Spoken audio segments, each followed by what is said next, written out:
आपने कहा कि सिर्फ दूल्हा ही नहीं, बारात भी हमारे देश में आए, इस तरह की भी पूरी तैयारी है। तो किन किन लोगों से, किन किन मुल्कों से, क्योंकि कोरोना काल के बाद भी एक अलग तरह की व्यवस्था दुनिया भर में देखने को मिलेगी। हिंदुस्तान एक न सिर्फ बड़े बाजार के तौर पर, बल्कि यहां पर भी जैसा कि आपने कहा कि बारातियों को यानी कि बड़ी कंपनियों को आमंत्रित करने की कोशिश की जाएगी। तो इस दिशा में अब तक किन किन लोगों से, किन किन कंपनियों से बातचीत हुई है, क्या उसके बारे में आप जानकारी देंगे?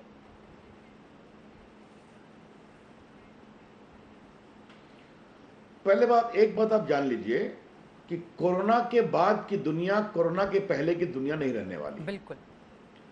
दुनिया में बहुत कुछ बदलेगा, सोच में, व्यापार के तरीके में, उद्योग के तरीके में, मीडिया के भी सोच में, राजनीति में, लोकनीति में, जलवायु में, आपके क्लाइमेट चेंज में, तो इस सब में दुनिया बदलने वाली है।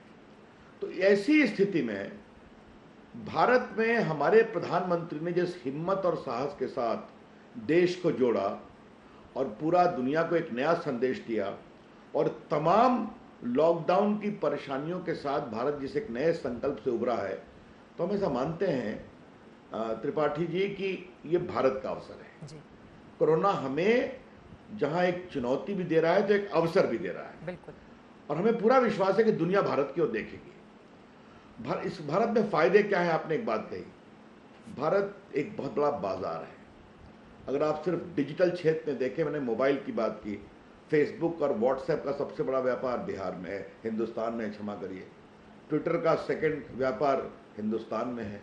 आपके बाकी जो पूरे, चाहे वो सोशल मीडिया कंपनी हो चाहे बाकी हो, वो भारत की ओर बहुत उत्साह भरी निगाहों से देखती हैं। भारत में 50,000 से अधिक स्टार्टअप हो गए हैं।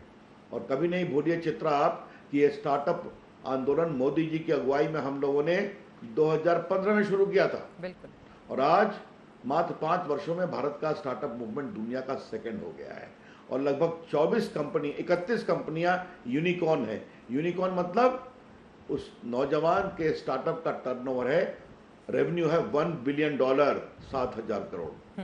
तो ऐसे नौजवान जब ये बड़े बड़े सपने देख रहे हैं तो दुनिया भी देखती है। बिल्कुल। तो इसलिए मैंने बात की कि भारत में टैलेंट है, नौजवान है, ह्यूमन रिसोर्स है, उनकी प्रतिभा है। तो इसमें बहुत सारी कंपनियां आएंगी। अब किसी का नाम लेना मेरे लिए उचित नहीं होगा, हम लोग की बातचीत चल रही है। मैं इतना ही कह सकता हूं, जो मैंने प्रेस करके इसको अनाउंस किया तो मेरे प्रेस को न्यूयॉर्क टाइम्स ने भी छापा, वॉल स्ट्रीट जर्नल ने भी छापा, दुनिया के बाकी टेलीविजन चैनल ने मुझसे बातचीत की। पूरी दुनिया में एक उत्साह है और ये उत्साह हमारे काम के कारण है, नरेंद्र मोदी की अगुवाई के कारण है और भारत में असीम संभावनाओं के कारण भी है। ये मैं आपसे कहना चाहता हूं। और इसी वजह से आप थिंक इलेक्ट्रॉनिक, थिंक इंडिया की भी बात करते हैं, बाकायदा हैशटैग देते हुए। अब आगे बढ़ते हुए, चूंकि बातचीत के जरिए आपने बिहार शब्द का यानी कि अपने राज्य का भी जिक्र कर ही दिया है, बिहार में चुनाव भी होने हैं, उस पर एक सवाल मेरे जहन में आ गया। लेकिन उसके पहले वर्चुअल रैली भी आप करने जा रहे हैं हिमाचल प्रदेश में, यानी कि मोबाइल के जरिए, डिजिटल इंडिया के जरिए अब बीजेपी अपने पूरे पैर पसार रही है ताकि लोगों को खुद से जोड़ा जा सके।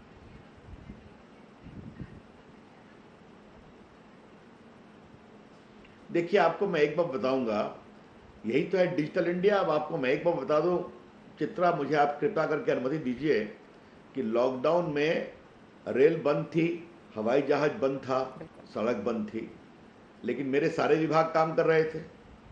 मेरा मोबाइल विभाग, संचार विभाग, कम्युनिकेशन विभाग, फिर आपके वीडियो कॉन्फ्रेंसिंग, फिर आईटी, फिर वर्क फ्रॉम होम, फिर हमारा पोस्टल विभाग जिसने 1500 करोड़ रुपया गरीबों के उनके गांव-गांव पहुंचाया जहां बैंक और एटीएम नहीं है। तो आज डिजिटल माध्यम से हम चर्चा करते हैं। मुझे पटना अपने क्षेत्र में जाना था, बरसात आ रही, मुझे नालों की सफाई की समीक्षा करना था। फिर अपेक्षा हुई कि अभी मंत्री दिल्ली में ही रहें क्योंकि कोरोना की लड़ाई को भी देखना है, मीटिंगें होती हैं। तो मैंने वर्चुअल तरीके से, सारे पदाधिकारी बैठे हुए थे और हमारे विधायक बैठे हुए थे और हमने बाकायदे इसकी समीक्षा की, सब कुछ देखा क्या हो रहा है। ये जो दुनिया बन रही है जिसमें digital education, work from home, ये एक नई दुनिया है जी। और मुझे इस बात को बड़ा आश्चर्य होता है कि अभी कुछ दिनों पहले अधिवक्ता परिषद के माध्यम से उन्होंने देश के वकीलों को संबोधित किया था। मैंने कहा कितने लोगों ने मेरा भाषण सुना? आपको जानकर आश्चर्य होगा चित्रा, 22,000 लोग मेरा भाषण सुन रहे थे। तो ये दुनिया एक अजीब दुनिया बन रही है जो हमें समझना चाहिए।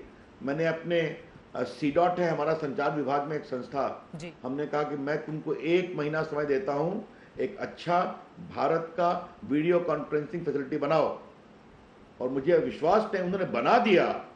और मैंने देश के सारे चीफ पोस्ट मास्टर जनरल से 40 स्थान पर उससे बात किया। जी। हमने कहा कि और नौजवानों इसमें आगे आओ, तो हम 2000 लोगों ने अप्लाई किया। हमने 12 टॉप को सिलेक्ट किया है। हम वीडियो कॉन्फ्रेंसिंग में भारत के नए नए मेक इंडिया प्रोडक्ट ले आएंगे। तो जब ये भारत की क्षमता बन रही है तो हम पॉलिटिकल रैली वर्चुअल क्यों नहीं करें। कल माननीय गृह मंत्री अमित शाह जी बिहार में वर्चुअल रैली कर रहे हैं, हम लोग भी रहेंगे। हमारी कोशिश है कि लगभग 1 लाख उनका भाषण सुने। संगठन से मुझे भी निर्देश हुआ है, मुझे कई जगह भाषण देना है। अब हिमाचल होगा, कहीं और होगा, मैं भी जाऊंगा। तो ये भी देश के लोकतंत्र में एक नई कहानी हो रही है जी। और अगर आप मुझे अनुमति दें तो थोड़ा मैं हंसते हुए एक बात कहूं, अभी तक चित्रा जी रविशंकर प्रसाद से भारतवर्ष में कहीं भी बात करती थी। आप दिल्ली में हैं और मैं कहीं भी दौरे पर हूं तो आज तक मुझे पकड़ कर बैठा दिया करता था।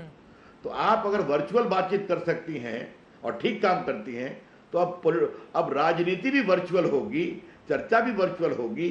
ये भी कोरोना का एक अच्छा असर है जो देखने में आ रहा है।